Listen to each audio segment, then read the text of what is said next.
tous, je me présente, je m'appelle Anne-Cécile, j'ai 39 ans, j'habite dans le sud-est de la France, dans le Béarn, et c'est mon tout premier podcast couture et tricot.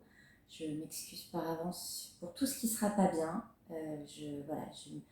Je suis pas sûre que j'ai grand chose à apporter, mais je sais que moi les podcasts que je regarde m'apportent beaucoup.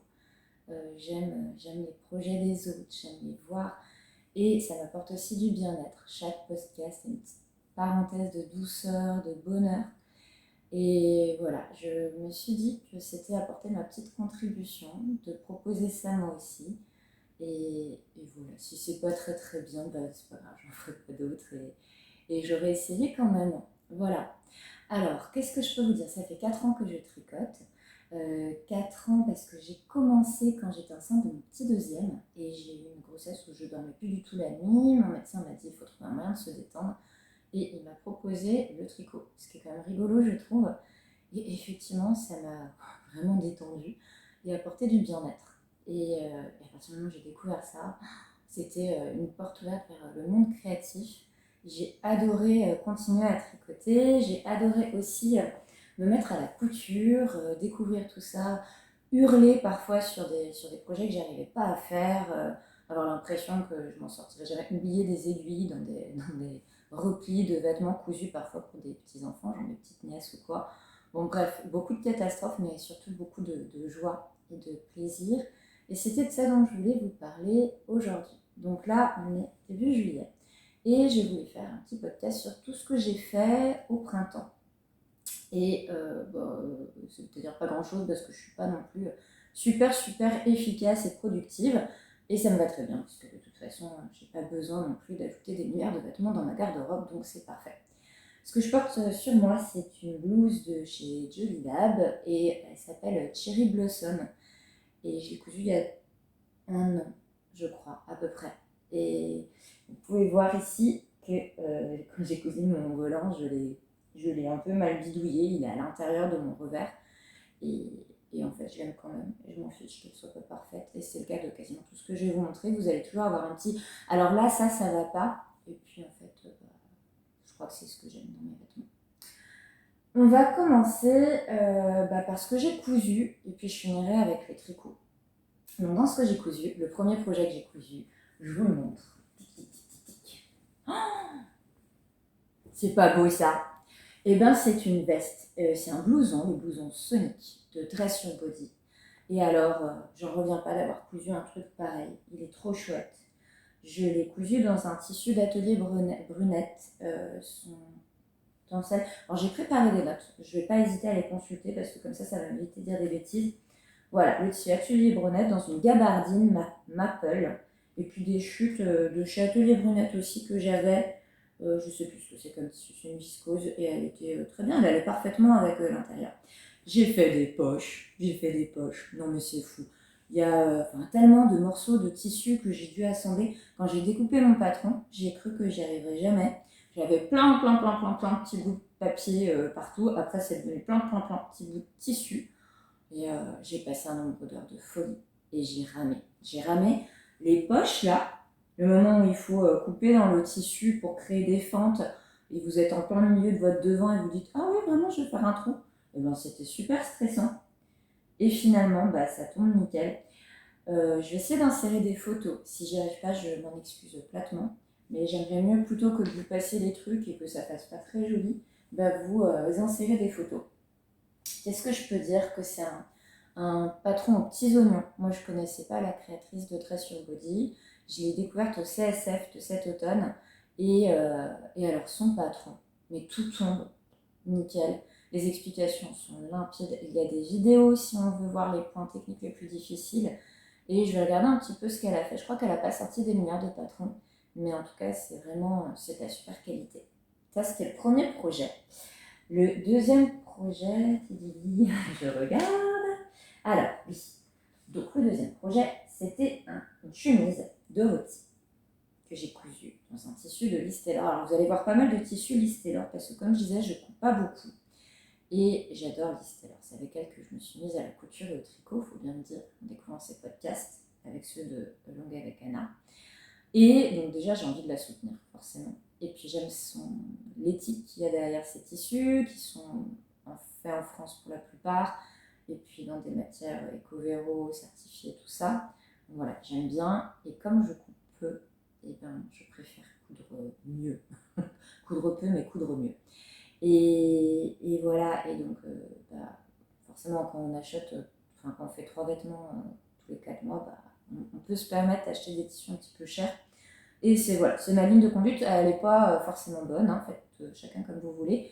Et je comprends tout à fait d'autres façons de faire, mais voilà, moi je préfère coudre des choses qui me font vraiment rêver, qui me font plaisir et où j'ai l'impression que je participe à quelque chose de positif. Donc, ma blouse Dorothy, elle est dans un tissu Liz Taylor, c'était le tissu Daisy qu'elle avait sorti à l'automne dernier, qui est hyper joli. C'est un satin de coton qui est tout fluide, qui est vraiment agréable. Et j'ai mis des petits boutons Atelier Bronage, si vous les voyez bien. Ils sont très beaux. Et j'ai pas eu de difficulté particulière à faire cette blouse, cette chemise. Par contre, elle ne me tombe pas très bien. Alors, quand je l'ai enfilée la première fois, que je me suis posée, c'était super. Sauf qu'avec moi, elle ne bouge pas bien. C'est-à-dire que ces petits plis que vous voyez ici, ça crée une sorte de volume qui est assez disgracieux. Et la chemise, sur moi, elle tombe mal, quoi.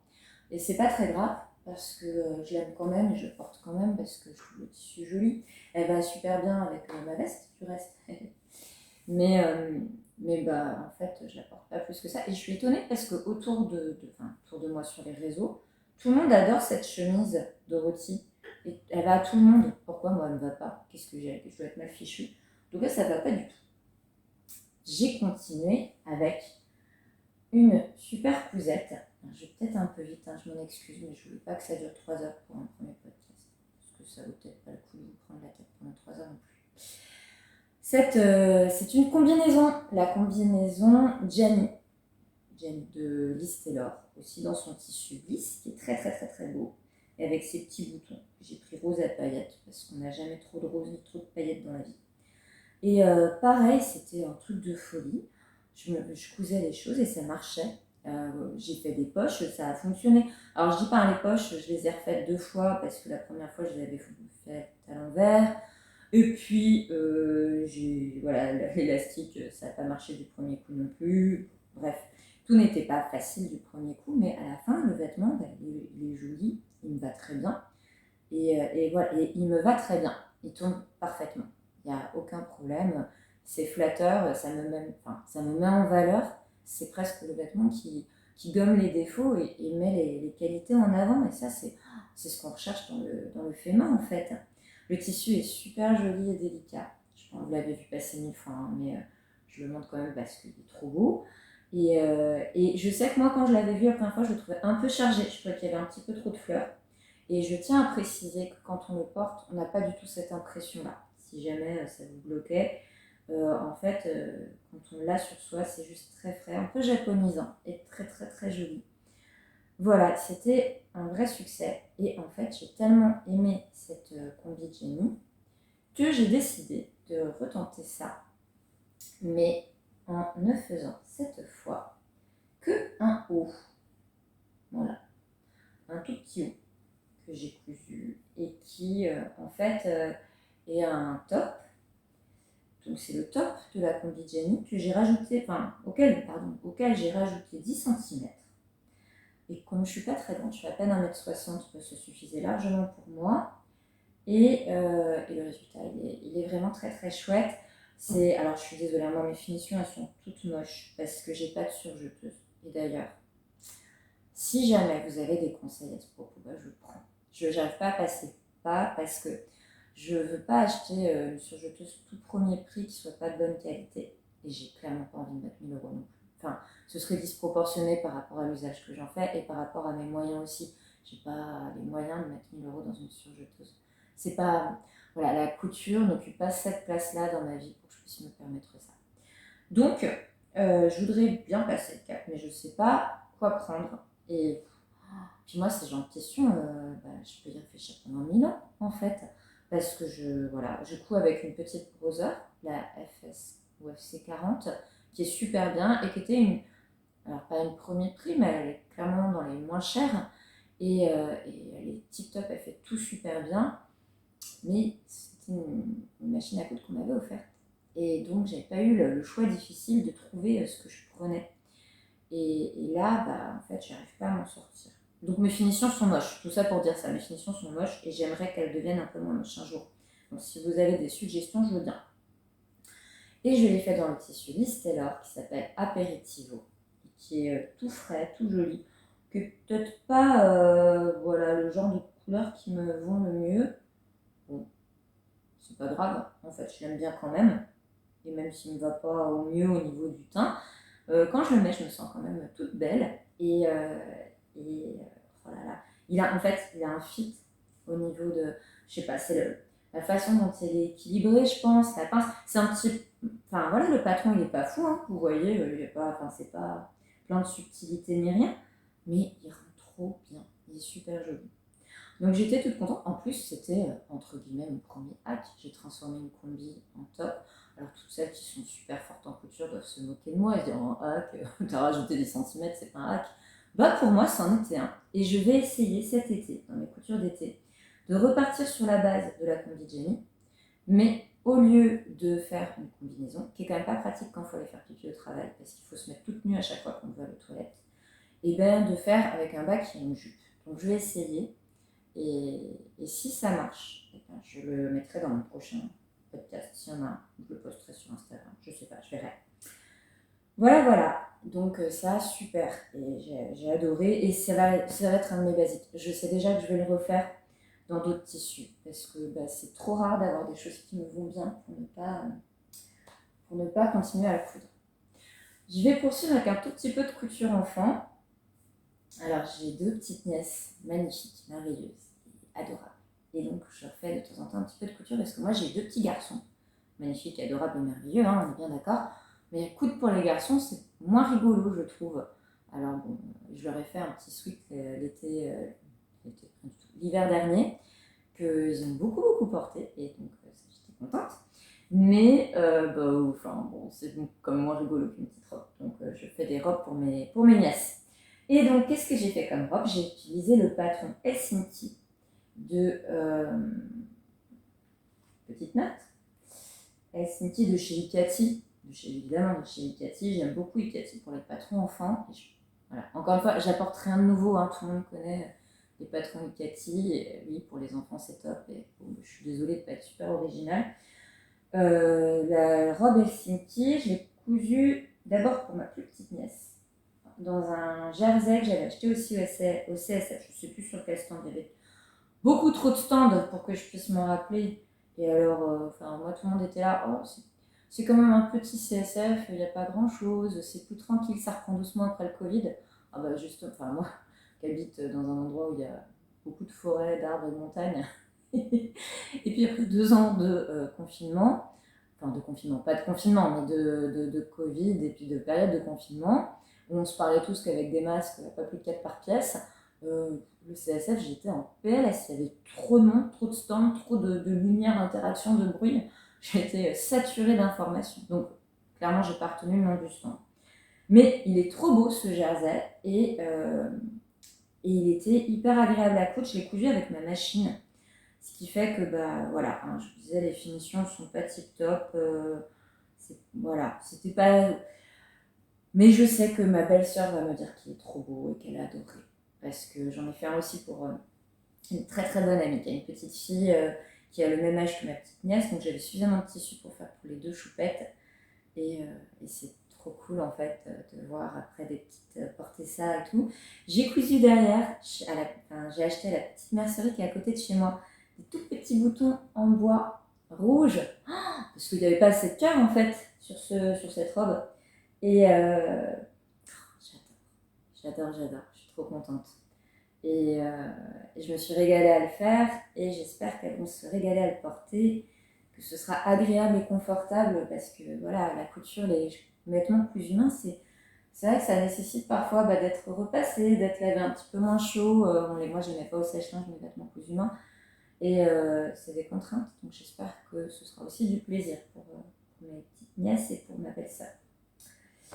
La grande sœur devait avoir une robe aussi, hein, évidemment. J'allais pas gâter la petite et pas la grande. Et donc là, j'ai pris un tissu que j'avais eu dans une box de chez Jolie Lab et qui est magnifique ce tissu. Il est vraiment très très beau. Mais moi, c'est le genre de couleurs qui ne me vont pas. Démonstration. Ben, je trouve que moi, cette couleur, elle m'éteint complètement. J'existe plus. Je crois que je suis peut-être plus couleur froide que couleur chaude. Je suis pas sûre, mais je crois. Toujours est-il que j'ai pris la même robe, le même patron, et je l'ai fait dans ce coton. C'est un 100% coton. C'est bien, je trouve, parce que comme ça, c'est des matières naturelles. Pour ma petite nièce, ça me fait très plaisir. J'avais acheté des boutons pareils à la petite mercerie à côté. Et c'est des très jolis boutons qui vont parfaitement avec. On pourrait croire que c'était pensé pour.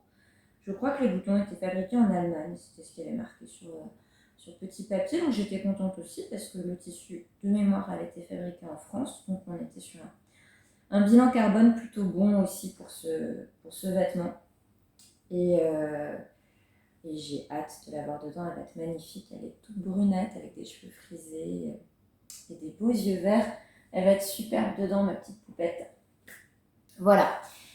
C'était tout pour la couture. Et je vais vous parler un petit peu de tricot. Donc, premier projet tricot. C'est un gilet que j'ai tricoté. Alors, je triche un peu. Je l'ai commencé fin février. Je l'ai fini fin mars. Donc, pour moi, je l'ai fini au printemps. C'est un mélange de fils. Il y a un mérino et puis il y a un mohair. Le gilet, alors là je vais vous donner les informations parce que c'est ça qui vous intéresse. Il s'agit du gilet Muscari de Sandmage.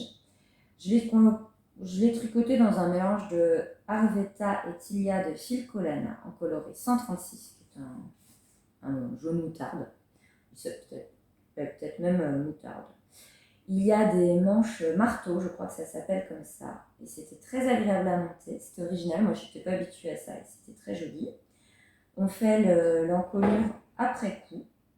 J'ai rajouté des petits boutons jaunes avec un bord doré que j'avais acheté chez la droguerie. Et ça va parfaitement avec. C'est impeccable. Ce qui fait le charme de ce gilet, c'est ses manches. Alors je vais vous le passer ça quand même. Comme ça je vais pouvoir mettre des fils jaunes partout.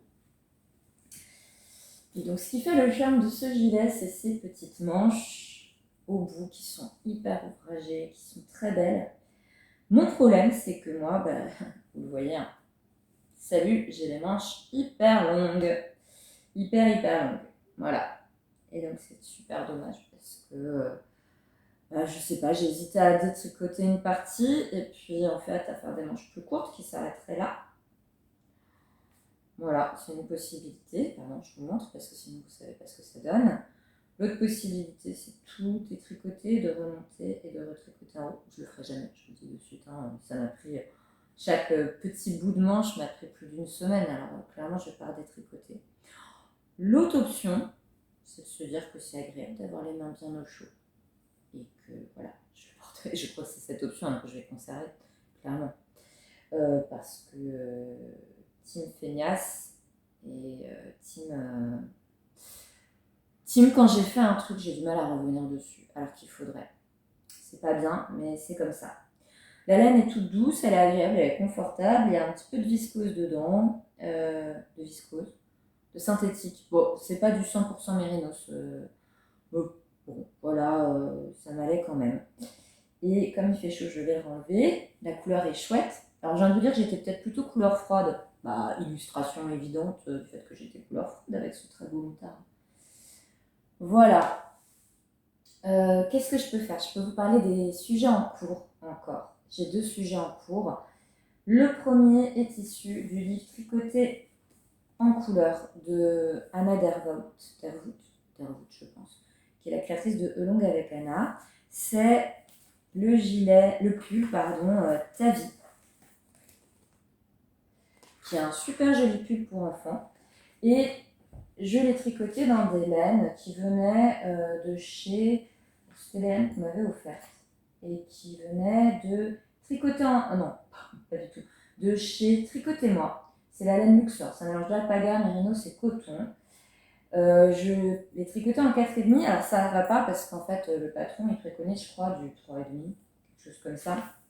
Je vais vous le dire comme ça vous aurez l'information sûre. Ouais, 3,75. Donc bon, on peut le faire en 4 si on veut. Non, 3,5 pour les côtes et 3,75 pour le corps. Donc moi je suis en 4,5, on va dire beaucoup trop. Je m'étais dit bon c'est pas grave, j'ai tricoté du 4 ans, puis ce sera un petit peu plus grand. Tu m'étonnes que c'est plus grand. Si je vois, je suis entre 6 et 8 ans. Donc c'était pour mon petit bonhomme qui a 4 ans, qui est un petit maigrichon.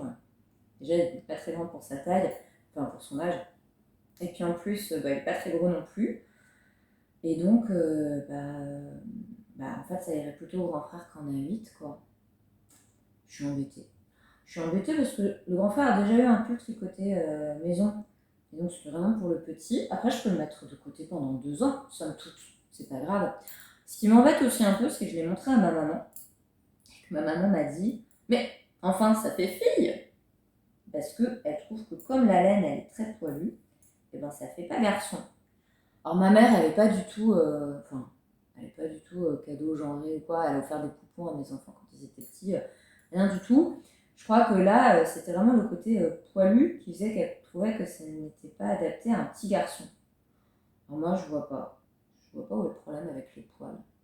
Mais peut-être que je me rends pas compte. En fait, moi, je m'en fous de mettre des trucs roses ou des machins comme ça à mes garçons. Par contre, je veux pas qu'ils se fassent trop charger dans la cour d'école. En moyenne de section, ça risque pas d'arriver. En CP, si je le garde 2 ans de plus, ça peut se produire. Donc voilà. Qu'est-ce que vous en pensez? Est-ce que ça peut faire encore débat en 2022 de dire que ça fait fille? Moi, je dirais que non, clairement pas. Il m'irait presque. Oh, je me suis vraiment plantée sur les tailles. Je suis pas douée quand même. En même temps, voilà, hein, je respecte pas la qualité de laine qui est prescrite. La taille d'aiguille, rien du tout, j'en fais qu'à ma tête, bah tant pis pour moi. Hein. Mais c'est un patron très agréable à tricoter, comme je tiens à dire. Comme tout ce que propose Anna Derwood, moi j'adore cette créatrice. Et j'adore tricoter des trucs qu'elle a fait. D'ailleurs, j'ai plein de projets à venir de chez elle, dont je vous parlerai après.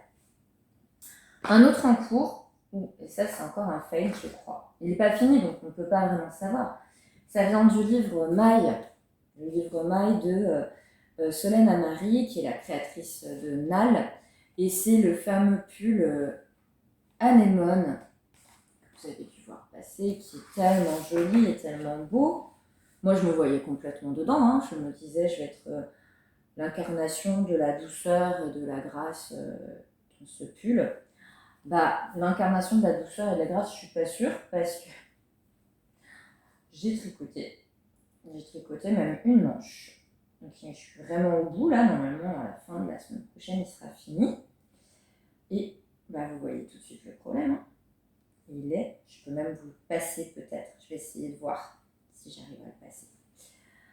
Sans m'en mettre partout. Hop, voilà. Il y a des fils dans tous les sens. Et là je pense que vous avez vite compris. Il est méga grand. Alors là, je ne comprends pas, parce que pour l'autre là, de tricoter en couleur, j'ai déconné, j'ai pas pris la bonne laine, j'ai pas pris le bon... Voilà. Mais là, j'ai fait un échantillon, je me suis rendu compte que je tricotais trop lâche, donc je suis partie sur une taille d'aiguille en dessous, j'ai fait mon échantillon qui était impeccable, je l'ai peut-être ici, oui, preuve à l'appui, il mesure 10 cm sur 10 cm, il est parfait. Donc pourquoi alors que j'ai pris ma taille et même un petit peu en dessous de l'aisance préconisée par le patron, pourquoi je me retrouve avec un truc aussi gigantesque? Alors après ça me dérange pas du tout parce que moi ça serait un pull doudou, mais bon il est un peu lâche au niveau des épaules, il tombe. Alors, c'est joli, hein, c'est sexy, c'est féminin, mais moi j'ai regardé sur Instagram les autres filles qui l'ont tricoté, ça fait pas du tout cet effet là. Pourquoi moi ça fait ça? Je sais pas, oulala il y a beaucoup trop de filles, je vais m'emmêler. Bon. Voilà. Alors, qu'est-ce que vous me conseillez par rapport à ce col? Est-ce que je peux le rétrécir un petit peu? Est-ce qu'il y a des astuces qui permettent de rétrécir un peu un col? Ou alors je le porte avec l'épaule dénudée et mes 15 kilos de laine en trop ici. Peut-être que le blocage, ça va aider un peu? J'y crois pas. Hein. J'y crois pas du tout. Bon. Bah, en tout cas, je l'ai bientôt fini, donc ce sera un des projets que je pourrais montrer fini pour l'été. Hop, dans les projets en cours, bah, quand j'aurai fini tout ça pour l'été, j'ai prévu chez Anna Darwood de tricoter son top iris, qui est trop joli. J'ai acheté exprès pour ça, je crois, chez Madeleine, qui est la revendeuse française d'Hélène Dana. J'ai acheté 3 pelotes de sa laine à elle, qui est le Merino Fingering, et je l'ai pris en coloris, son coloris bleu, celui qu'elle a sur le top qu'elle présente, je crois, elle, et qui est trop joli. Donc j'ai hâte de pouvoir le tricoter et le porter avant que l'été ne se termine. Bon, là, moi où j'habite, il fait quand même très très beau jusqu'à la fin du mois de septembre, donc voilà, je le porterai peut-être pas beaucoup cette année, mais j'aurai le plaisir de le tricoter pendant les grosses chaleurs. Parce que là, le mohair, pendant la canicule, je peux vous dire, ah, j'ai pas dit, c'est en biche et bûche, le gros silk mohair qu'ils ont. Et c'était le coloris rose très clair, rose poudré peut-être. Voilà. Et je reviendrai dessus la prochaine fois pour plus de renseignements. Et donc voilà, je me dis que ça, ce sera chouette. C'est tout pour mes créations du printemps. Je voulais finir avec la lecture, un tout petit point de lecture. Alors si ça vous intéresse pas du tout, je vous dis au revoir dès maintenant. Mais moi, la lecture, ça occupe aussi une place super importante dans ma vie et j'ai beaucoup lu. Alors je lis beaucoup, beaucoup, vraiment énormément. Je pense que je lis vite, donc je dévore les romans. J'ai lu beaucoup sur le printemps, mais il y a une lecture qui a marqué mon printemps. C'est celle de Dolores Redondo. Et j'ai découvert sa trilogie du Bastan, qui est une série de 3 romans policiers qui se passent dans le Pays basque espagnol. Je crois que c'est plutôt dans la région qui s'appelle la Navarre, mais je ne suis pas totalement certaine parce que je ne suis pas une spécialiste de la géographie de l'Espagne. L'inspectrice principale s'appelle Amaya Salazar, et donc les 3 premiers romans se passent dans cette région-là, dans Elizondo, qui est une petite ville sur le bord de la Bastane, qui est une rivière qui passe par là. Et j'ai adoré ce livre, déjà pour l'ambiance, qui est très aqueuse, humide, on est dans la brume tout le temps, dans ces grandes forêts. En fait, moi, là où j'habite, ça me fait un petit peu penser à ce type de paysage. Alors, un petit peu, hein, on a vraiment, c'est un microclimat qui est très très très humide et avec du soleil, c'est certain, mais aussi beaucoup de pluie. Et on a cette végétation luxuriante et incroyable qui est absolument magnifique, et la proximité des montagnes, donc un petit peu comme il y a dans la trilogie de Dolores Redondo.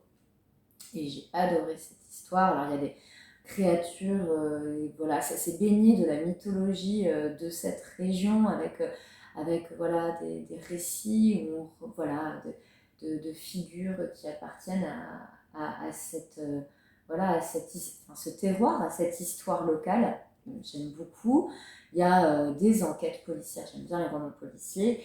Et puis il y a aussi voilà, tout un questionnement autour des origines du mal et voilà, des figures de sorcières vraiment méchantes, pas des sorcières sympas, et de sorcellerie. Alors, il y a cette double lecture possible, hein, où on peut vraiment se dire que, après tout, chacun qui décide qu'on peut faire des petits sacrifices d'animaux et qu'un vœu sera exaucé, c'est des pratiques de sorcellerie, que ça marche ou pas. Enfin, après, chacun y croit absolument ce qu'il veut par rapport à ça.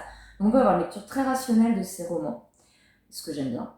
Et en même temps, on peut basculer un peu dans le fantastique et décider qu'il y a vraiment des forces du mal qui sont à l'œuvre. Et ça, j'aime bien aussi. Et j'aime bien voilà, cette part mystérieuse qu'il y a dans ces livres. On est plongé déjà dans un clan de femmes, c'est très matriarcal, et j'adore, avec des figures positives, des figures plus sombres. Et voilà, c'est magnifique, c'est merveilleux. On est vraiment accrochés. Et j'ai fini le printemps avec voilà, le début de l'été, avec le dernier livre qui vient de sortir, qui est La face nord du cœur. Et là, en fait, on retourne quelques années en arrière par rapport à la première trilogie, et on découvre les débuts de Amaya Salazar, qui est l'inspectrice, au moment où elle fait une formation au siège du FBI aux États-Unis. Et c'est au moment de la tempête Katrina. Elle va être envoyée à la Nouvelle-Orléans. Et donc, il y a un tueur en série qui s'en prend à des familles rescapées de tempêtes, tornades, ouragans, et qui en fait est convaincu d'accomplir un dessein, voilà, le dessein de Dieu. C'est super bien, c'est super bien. Moi j'ai adoré, c'était au moment où il faisait super chaud ici, et donc on est dans la chaleur et voilà, pareil, hein, l'humidité de la Nouvelle-Orléans au mois d'août, au moment de l'arrivée de Katrina. On est pris dans l'histoire policière, c'est génial. Et à côté de ça, on apprend des choses sur la gestion politique de l'ouragan. C'est hallucinant. Et j'ai adoré toutes les choses que j'ai découvertes. J'ai adoré aussi, donc là on est toujours avec la question du mal, avec un M majuscule, mais dans une autre culture, puisqu'on est à la Nouvelle-Orléans, et donc il va être question de vaudou, de choses comme ça. Enfin, vraiment c'est super. Donc je vous recommande ces lectures si vous aimez bien lire aussi. C'est tout pour aujourd'hui. J'espère que ce que j'ai fait était pas trop mal et que ça vous aura plu. Je vous dis peut-être à bientôt, peut-être pas, je sais pas, je verrai. Et dans tous les cas, merci de m'avoir regardé jusqu'au bout. Au revoir.